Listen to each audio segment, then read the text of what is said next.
Video کو like کر کے آگے شیئر ضرور کر دینا۔ آج سب نے تجھے چھوڑ دیا، سب چھوڑ دے، بیوی چھوڑ دے گی، بچے چھوڑ دے، سب چھوڑ دے، کون آتا ہے ساتھ؟ کوئی نہیں آئے گا۔ پھر اللہ کے رسول علیہ السلام ارشاد فرماتے ہیں جب اس کی روح نکال لی جاتی ہے تو دوسرا فرشتہ آتا ہے روح نکلنے کے بعد، اور وہ فرشتہ بھی اس سے کلام کرتا ہے، اور فرشتہ کیا کہتا ہے ذرا سنے۔ وہ فرشتہ کہتا ہے تنگ دستی کے خوف سے جو مال تو نے جمع کیا تھا، نہ حرام دیکھا نہ حلال، وہ مال کہاں گیا؟ تجھے بہت خیال تھا نا مالدار بننے کا، دولت مند بننے کا، کہاں گیا تیرا مال؟ اور سوچو وہ مال گیا جاتا کہاں ہے؟ ادھر انسان مرا، ادھر بہویں پلان کرتی ہے کہ ہمارے حصے میں کتنا آئے گا، میرے شوہر کے حصے میں کتنا، بیٹے پلان کرتے ہیں، داماد پلان کرتے ہیں۔ بھائیوں سوچو تو صحیح، آج کے دور میں تو جیتے جی اولاد کام نہیں آ رہی ہے، مرنے کے بعد کون مغفرت کی دعا کرے گا؟ کون بخشش کی دعا کرے گا؟ ذرا غور تو کرو، کچھ کرو اپنے لیے، اس لیے کہ دنیا میں ہمیشہ نہیں رہنا۔ صوفیہ فرماتے ہیں اے انسان، جس زندگی پہ تو اتراتا پھر رہا ہے، تیری زندگی کی مقدار کتنی ہے؟ تیری زندگی کی میعاد کتنی ہے؟ تیری زندگی ہے کتنی؟ تو صوفیہ فرماتے ہیں پیدا ہوئے تو کان میں اذان بھی گئی، مر گئے تو نماز جنازہ پڑھی گئی، اذان بھی ہو گئی، اقامت بھی ہو گئی۔ اقامت اور جماعت کے درمیان جتنا ٹائم رہتا ہے بس اتنی تیری زندگی کا وقفہ ہے۔ اب اتنی چھوٹی سی زندگی میں چاہے تو اللہ کو راضی کر کے جنتی ہو جا یا خدا کو ناراض کر کے جہنمی ہو جا، کیا چاہتے ہو؟ کیا چاہتے ہو بتاؤ؟ وہ فرشتہ کہتا ہے روح نکلنے کے بعد تنگ دستی کے خوف سے مال جمع کرنے والے، بتا تیرا مال کہاں گیا؟ تو نے تباہی اور بربادی سے بچنے کے لیے، عیش و آرام کے لیے گھر بنایا تھا، وہ گھر کہاں گئے؟ تو نے تنہائی سے بچنے کے لیے اللہ اکبر جو مونس و غمگسار ڈھونڈے تھے، بنائے تھے، بتا وہ مونس و غمگسار کہاں گئے؟ لیکن نہ مال ہوتا ہے نہ کوئی غمگسار ہوتا ہے، اور مکان بھی انسان کا اپنا نہیں بلکہ اس کا مکان تو اس کی قبر ہوا کرتی ہے۔ آج مال کے چکر میں لوگ سود کا دھندا کر رہے ہیں، مسلمان جوؤں کے اڈے چلا رہے ہیں، مسلمان بھائی گیری کر رہے ہیں، لوگوں کو قتل کرنے کی، مار ڈالنے کی سپاریاں لے رہے ہیں۔ اللہ ماشاءاللہ سب مسلمان ایسے نہیں ہیں، لیکن مال کے چکر میں لوگ ایک دوسرے پہ جادو کر رہے ہیں، جادو کروا رہے ہیں، مال کے چکر میں اللہ اکبر کسی کا مرڈر کیا جا رہا ہے، مال کے چکر میں حلال و حرام نہیں دیکھا جا رہا ہے، مال کے چکر میں اپنی بستیوں کے اندر نشہ آور چیزیں بیچی جا رہی ہے، فروخت کی جا رہی ہے، مال کے چکر میں جوؤں کے اڈے چلائے جا رہے ہیں۔ آپ مجھے بتائیں کیا یہ مال قبر میں ساتھ جائے گا؟ ارے حلال کمانے والے اپنا مال اپنے ساتھ نہیں لے کر کے گئے تو حرام کمانے والوں نے کون سا کیا لے کر کے جانا ہے؟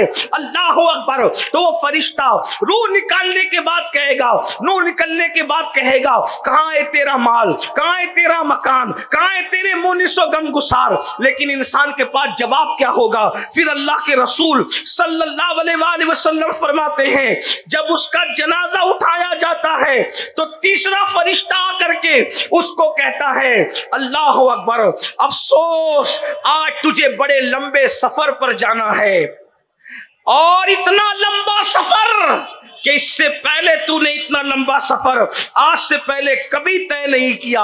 آج تو ایسی قوم سے ملے گا کہ آج سے پہلے تو ایسے کسی قوم سے نہیں تیری ملاقات ہوئی، اور آج تو ایسے تنگ اور تاریک گھر میں لٹا دیا جائے گا جسے قبر کہتے ہیں، اس سے پہلے ایسے تنگ اور تاریک مکان میں تجھے داخل نہیں کیا گیا۔ اگر آج اللہ کو راضی کرنے میں تو کامیاب ہو گیا تو تو بڑا خوش بخت ہے، تقدیر والا ہے، اور اگر اللہ تجھ سے ناراض ہے تو تو بڑا بدبخت ہے۔ یہ کب ہوتا ہے؟ جب اللہ اس کا جنازہ اٹھایا جا رہا ہوتا ہے۔ مسلمان میرے بھائیوں سوچو، قبر کی تنگ اور تاریک وادی نمازی کا حال کیا ہے؟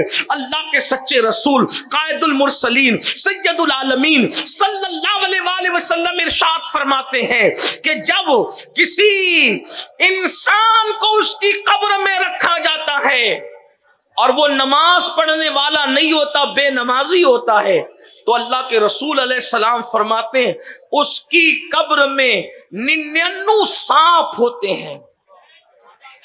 اس قبر میں جہاں کروٹ لینے کی جگہ نہیں ہوتی، وہ قبر جس میں نیچے بھی مٹی، اوپر بھی مٹی، دائیں بھی مٹی، بائیں بھی مٹی، آگے بھی مٹی، پیچھے بھی مٹی، مٹی ہی مٹی، نہ جہاں تکیا، نہ جہاں بستر، نہ جہاں چادر، کچھ نہیں، صرف مٹی ہے۔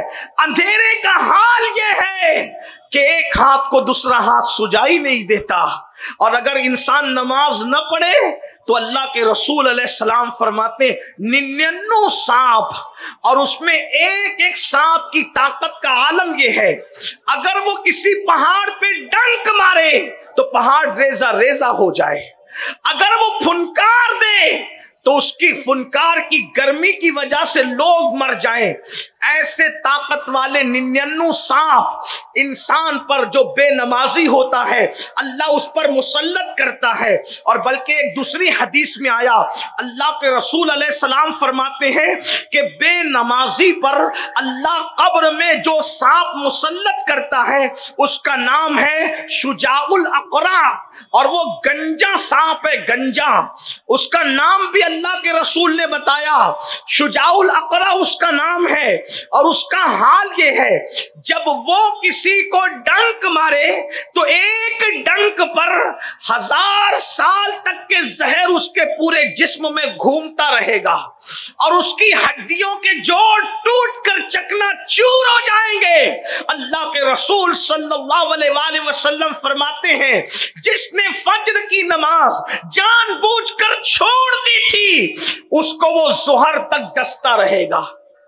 فجر کی نماز جس نے جان بوجھ کر چھوڑی تھی، شجاع الاقرع، یہ کسی مولوی صاحب کا قول نہیں ہے کہ آپ یہ کہہ دیں کہ چلے مولانا تو بولتے ہی رہتے ہیں، یہ اس رسول کا فرمان ہے جس کے بارے میں قرآن کہتا ہے وَمَا يَنْطِقُ عَنِ الْهَوَىٰ إِنْ هُوَ إِلَّا وَحْيٌ يُوحَىٰ، یہ اپنی مرضی سے کبھی بولتے ہی نہیں، گویا کہ زبان ان کی ہے، کلام خداوند قدوس کا ہے۔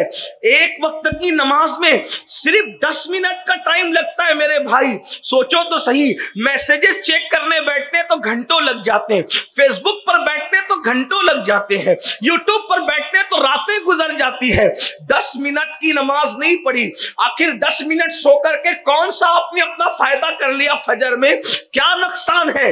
اللہ کے سچے رسول فرما رہے ہیں میری قوم کے جوانوں، جس نبی کے کہنے پر اللہ کو ایک مانا ہے، جس نبی کے کہنے پہ قرآن کو اللہ کی کتاب مانا ہے، جس نبی کے کہنے پر دین کو اللہ کا سچا دین مانا ہے، اسلام کو دین حق مانا ہے، وہی رسول فرما رہے ہیں کہ جب بے نمازی کو اس کی قبر میں رکھا جاتا ہے تو شجاع الاقرع نام کا سانپ انسان پر مسلط ہوتا ہے۔ اللہ اکبر، فجر نہیں پڑا تھا ظہر تک ڈستا رہے گا، ظہر نہیں پڑا تھا عصر تک ڈستا رہے گا، عصر نہیں پڑا تھا مغرب تک ڈستا رہے گا، مغرب نہیں پڑا تھا عشاء تک ڈستا رہے گا، عشاء نہیں پڑا تھا رات بھر ڈستا رہے گا، یعنی فجر تک ڈستا رہے گا۔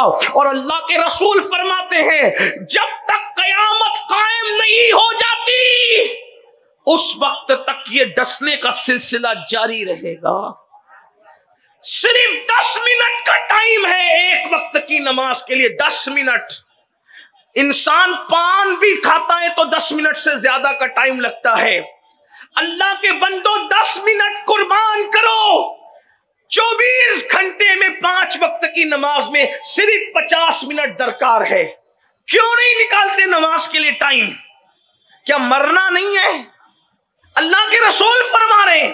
اور ایک بات آپ سے میں پوچھتا ہوں، حضور نے جہاں یہ عذاب بیان کیا تو یہ نہیں فرمایا کہ بے نمازی کو عذاب دیا جائے گا تو پھر میں جا کر کے بچا لوں گا، یہ نہیں فرمایا۔